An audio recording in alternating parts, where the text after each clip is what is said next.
Hello, beloved people.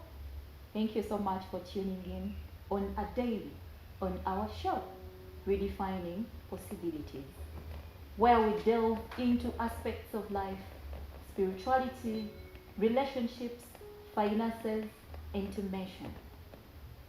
Moving forward, I'm your host, Edna Nampio. Don't forget to subscribe, follow, and share on our media handles. Today, as usual, we are privileged to have a man of God, a teacher of the word, and an inspiration to many. And I believe that he will be an inspiration to you too. You're welcome, sir. Thank you. I request you to introduce yourself to our viewers. Hello, everyone. This is Pastor SSENTAYI. Um, I'm the vision bearer of the Worship Prayer Ministries International. I'm a member of the Marshall family. I'm a businessman, and I'm happy to be here. Oh. Right. So that's my introduction. Thank you so very much. You're welcome. Pastor, thanks. Today we have our theme, and that is love relationships, Okay. where we are going to delve into these relationships to know what they are, how we should handle them, what are the problems that most people are facing, and how do we overcome them. Mr. Thanks, please explain to us, as our teacher today, how do you see love relationships? Okay. To everyone who is watching me, this is a very beautiful question, or something we can discuss tonight. Fundamentally, I would say you're asking me to redefine and explain what a love relationship is. Yes. It's carrying towards love and relationship, meaning specifically, this relationship is founded on love. Biblically, I'll begin from there to explain this deeply. Love was brought by God in a man, but it's carried into the consciousness of man. But deeply, we have found that many people cannot differentiate love, feelings, and feelings as well, because these are two different things, but they're activated as if they're same. You cannot really tell someone who is loving and who is just having feelings, though feelings are the primary experience of everyone. To build up a love, it has to begin as a feeling. But deeply, many people don't really understand. And now, what sustains a relationship, they're not feelings. It's love, because feelings are built about emotions. Emotions, you understand? Because feelings, they are contribution of something. You do good to me, I build up feelings for you. But love is totally different from that. You understand? Because feelings are transactional, but love is internal. As the Bible says, that love is patient, love is kind, love is not self-seeking. And many times, as Christians or people, I'll begin with here in the church, the Christians, we really don't understand the true foundation of love. Because where the Bible says in John 3:16, for God loved the world and he gave his son. So where love is, there's a giving. And we all know that Christ is defined as love. You understand? That they that know God, they know love, because God is love and God is Christ. And how did we see Christ demonstrating his love to us? When he died on the cross, meaning love is sacrifice. And many of us want to have a relationship where we don't want to sacrifice. We want everything to favor us. You understand? That's why many of us were missing it. But to really explain it as you've asked me, that love and relationship is built on love, and love is God. Meaning, a relationship is built on God. That's how I can explain a love relationship. Thank you very much, Pastor Fan. Thank you. Moving forward, Don't forget to subscribe, like, share on all our media handles as displayed on your screen. Pastor, thanks. Yes. Looking at love relationships in our daily society today, what picture do you get? Okay. In church and in the world, I would say. Wow. To me, because fundamentally, if you remember where I have come from, explaining love and relationship, I always want to see this from that place. You understand? But I've realized that at many cases, our love relationships are failing on a daily basis. We have many people who are dating, who have dated, and their love relationships have not ended into marriage. But they had hopes. They say they had God, they dreamed, they had the confirmations from God. Men of God prayed for them. Okay. I dreamt him. I saw me and him. We are going at the altar. I was putting on a gown. There are very many things that can speak up. Yeah. And you realize that after a few months or a year or 2 years, these people are not getting married. They are now breaking up. And this is happening in the world and the church as well. Okay. And they have realized that that's the biggest slate of a marriage relationships or love relationships now. There are breakups. We have few that are ending up in marriage. So if you ask me what is my view over that, that's how I am seeing it. Okay. That the number of breakups is just increasing every day. And yet it began as a promising relationship.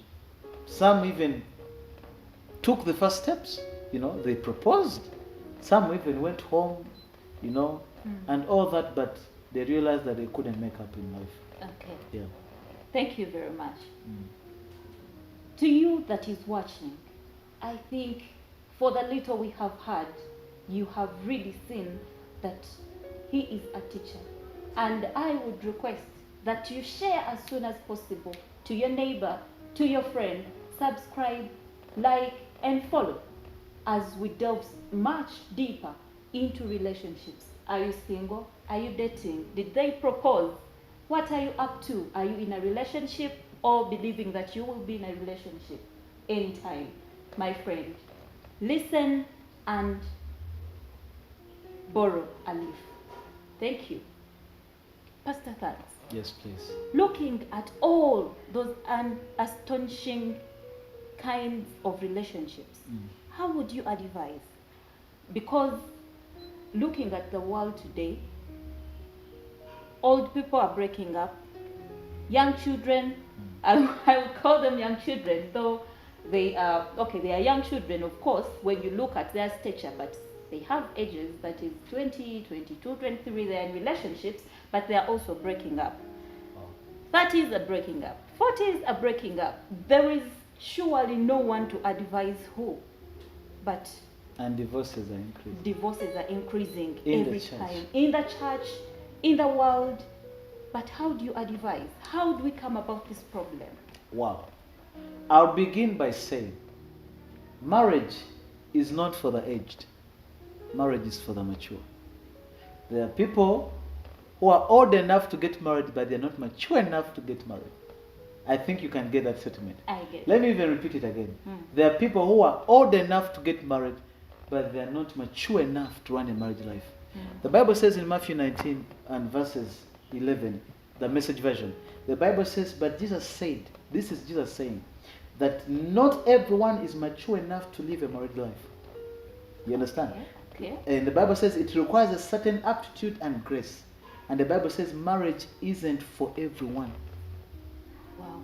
That's what the Bible says. When you read it, Matthew 19:11 from the Message version, the Bible says and Jesus said not everyone is mature enough to live a married life. And I want to talk to someone listening to me. The Bible says that no one wakes up one day to build a house and they don't take accountability. Meaning, when you plan to build a house, you need to sit down and know what is needed. You need cement, you need timber, you need sand, you need bricks, and all that. Even with marriage, you got to sit down and know and make a plan. And I always tell people, before you date that person, first understand their hearts fundamentally. Where is their heart? If you cannot interpret someone's heart, you cannot tell where they're going. You understand? That is very, very important.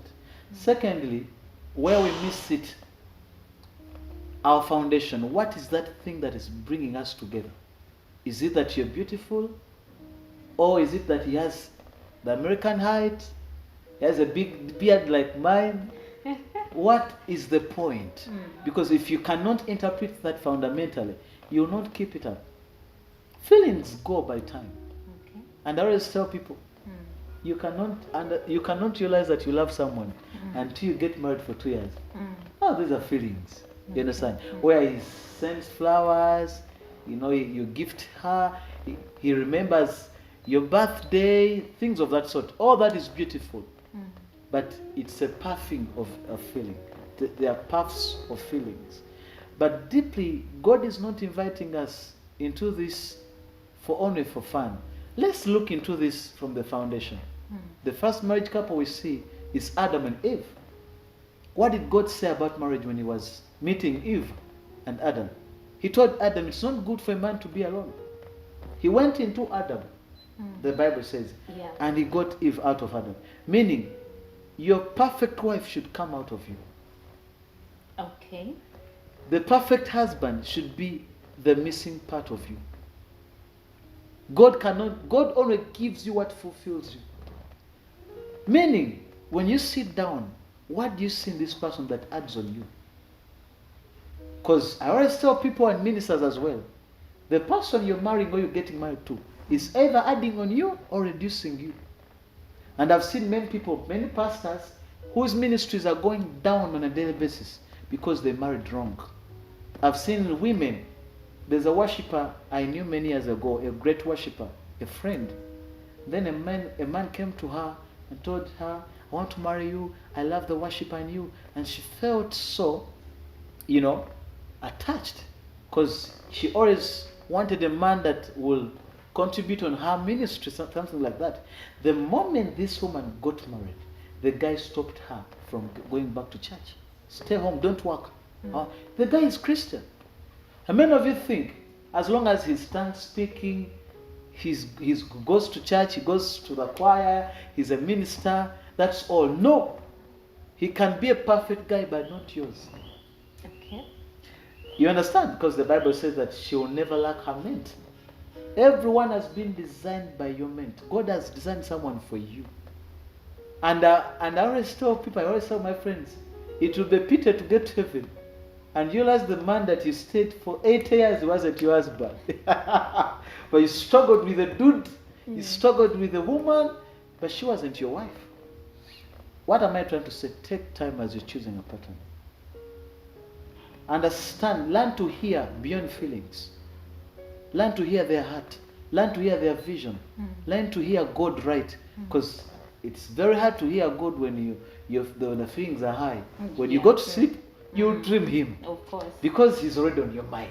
When you go to sleep, you dream her because she's already on your your mind. So you can't say, I dreamt when when our wedding. You have to dream that because you love her. Okay. So, to hear God right, you need to learn, you need to consecrate your heart deeply to hear beyond feelings. And allow me to make this statement. Marriage is for the dead people. So are we going to first die, then get married, Pastor? Can I explain that? Please. I've said marriage is for the dead people. Let me bring it to you. And this message goes to even those who are in marriage. Because there are those in marriages, but they're not yet dead. So, Pastor, to stop there, don't forget to subscribe, follow, share, and like all our media handles as they're displayed on your screen. The pastor has said that marriage is for the dead people. Hey, do you have a friend, single, dating, proposed to, or he proposed? Please rush and share so that we may all be live as the pastor delves deeper into what he means when he says that marriage is for the dead. Pastor, back to you. Yes. You're laughing. But let me explain it for someone. Now, where are we dating? We are dating for marriage, right? Yes. That's our primary concept of dating. Biblically, we are dating for marriage. For marriage. In Ephesians chapter 5 and verses 25, I'm explaining the point of death. The Bible says, husbands, go out in your love for your wives, exactly as Christ loved the church. Now tell me, what did Christ do for the church? He died for that time. He died for the church. If you're not willing to die for your wife, you're not ready for marriage. And as well, wives, submit to your husbands as the church submits to Christ. Can you denounce Christ? No. Can you say, Jesus, you broke my heart? You disappointed me? You understand? So you understand the responsibility therein. When I talked about death, I mean to die to yourself. One of the biggest challenge with people is selfishness. You know, my car, my phone, my money, my house, me. Me, they don't do this to me. You don't talk to me like that. When you still have the word me, you're not ready for marriage. Because there's a way God does things. He gives you your opposite. I mean that point where you want everything in its own position. And then your spouse is a disorganized fellow. You get that stocks to the table. You understand what I'm trying to talk about? Yes. You get that cup in the basin. And now you're going to check him, or you're going to go out, you're going to run away because he's not doing things in order. I talked about death. You die to yourself. You stop that thing that says in you, me, they don't do this, you don't talk to me like that, you listen to me, you don't do this. When that space dies in you, then you're ready for marriage. So, Pastor, you want to mean that the moment you are ready to get married or to start the dating process so that you go in marriage, you have to erase the I and put the we. The we. Exactly. Oh. Wow. When you get married, listen to me, people who are married. That car, I don't care whether you are the one who bought it, you lady. It's our car. Interesting. It's our house. It's our money. Wow. I don't know who told people that women, it's their money, and men, it's our money. No. The Bible says, when the two are joined together, they become one. They become one, yes. How can you have your, yet we are one? Meaning, the moment we become one, everything is for we. Your health is my health. Okay. Your life is my life. You understand? That's why that's the concept of intimacy. That's why the God brought the intimate concept for us to become one. It's not about giving birth, but in that space, we become one. Okay. It's a connection. So I think you understand when I talked about death. You understand? You die. You stop saying my. And that's why many people are still fighting marriages up to date. Because every time in them there's my house, my phone. You don't touch my bag, don't touch my shoe. Then you're going to lose it. You become one. Your TV is my TV.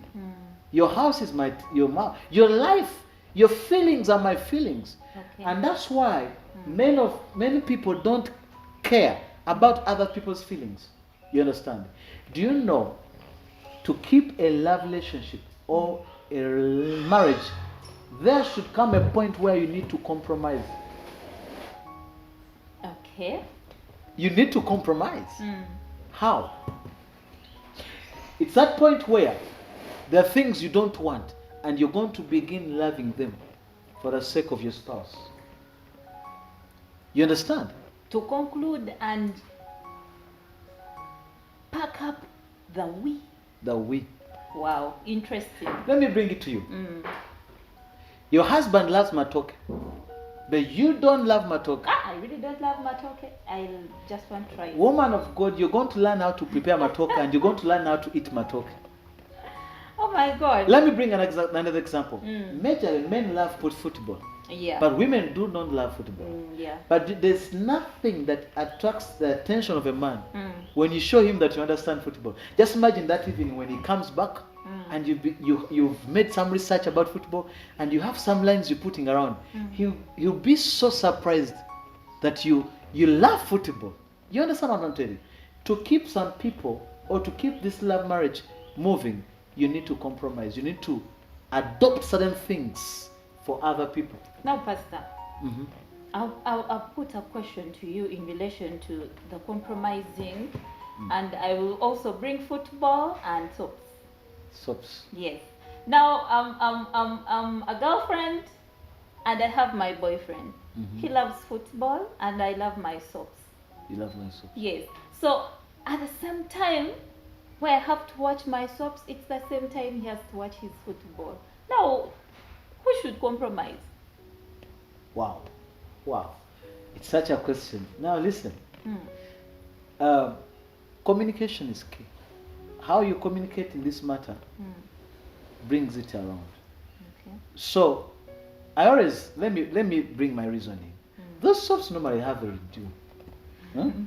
Hey, they watch them. Yeah. There's a time to watch it. And maybe football doesn't have that. Or maybe, as a woman who has learned the place of submission, your man is your king. Okay. A king's request is an order. You understand? Yes, you're queen, but I would say your husband comes first. Allow him to watch football, even prepare to. You watch that soap later. Okay. You understand? But also to a husband who really understands the place of love. It's wisdom and maturity to let your wife watch it, to watch the what? The soaps. And get the football from the YouTube. Okay. So I would say the major point in this is communication and maturity. You understand? It's very immature to fight for a remote as marriage. No, me I'm watching football, me I'm watching this. You understand? It's very funny. Now you boys watching, I hear these days you call yourselves Batabani wa Farao, Batabani wa Adamu. Ah. We are on you. The pastor has said it's maturity and growth. How do you fight for a remote really? How do you do those things? You fight for the front seat and you're like, you sit behind, my friends will see you seated next to me in my car. If you're in a relationship, he has said that it is we. Now, run, call your friend, tell them to subscribe, like, follow all our media handles as they are displayed on your screen. Pastor, you talked about understanding hearts, understanding the foundation. Now, there is this slogan that is normally used, and that is red flags. Now, how do I see that this relationship is going to last? This relationship is failing. This relationship is this and that. How do I press on? When do I have to press on? And when do I have to quit? Wow. Okay, let me come from this place. Many times, young people have lists of qualifications. You know, Yeah. I have my list. I need a guy who is this and this and this and this. We all have lists. We all have lists. But let me advise someone who's watching me. You will never have someone who is as perfect as the man you want. That man does not exist, and that woman does not exist. You can't have him God-fearing, handsome, hardworking, smanya, gentle, quiet, what? That man does not exist. Pastor, you mean they are not there? They are not there. So we are looking for nothing. The perfect man you're looking up to, someone has made. Let me tell you, everyone in this world has some work to do. And marriage is responsibility. You understand? Marriage is not fun, marriage is responsibility. But let me help you understand this. Find a man, young ladies, find a man who is who is looking so much to get the best out of you. Someone who is not looking at your weakness. You understand? Someone who knows you.